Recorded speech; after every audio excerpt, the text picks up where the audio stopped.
wondered how you could correct your students and not intimidate them? How you can help them learn, yet make them feel comfortable in your classroom? Well, if you have, you're at the right place. Today we're going to talk about corrective feedback. So, here are the 6 tips on how to give effective corrective feedback. There are 2 types of corrective feedback.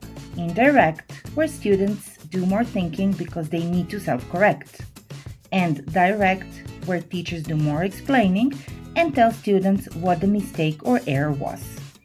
The first strategy is: the teacher says that they do not understand the learner's utterance. Here's an example. Let's say that you're teaching how to pronounce food.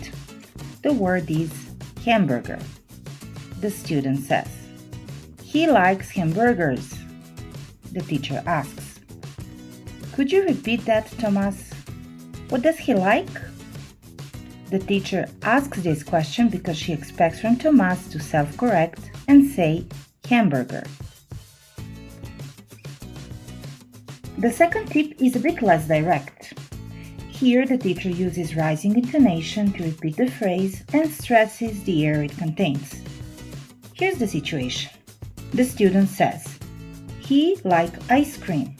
The teacher asks, "He like ice cream? Is that what you said?" As you can notice, the teacher stresses the word like where the mistake occurred and expects from Thomas to self-correct.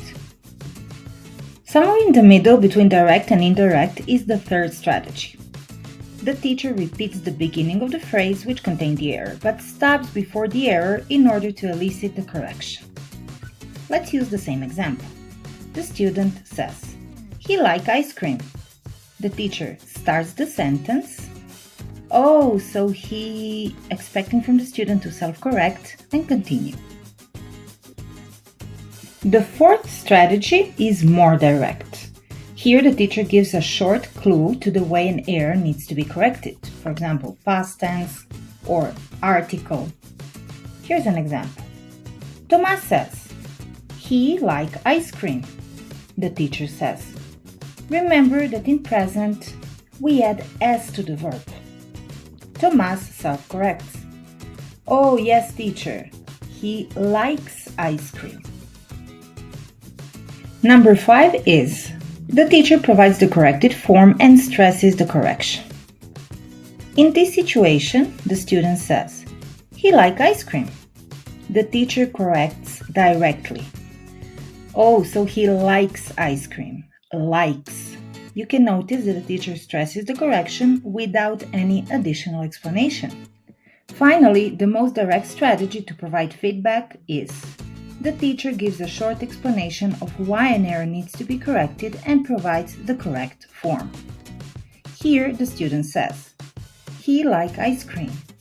The teacher explains, "Oh, so he likes ice cream."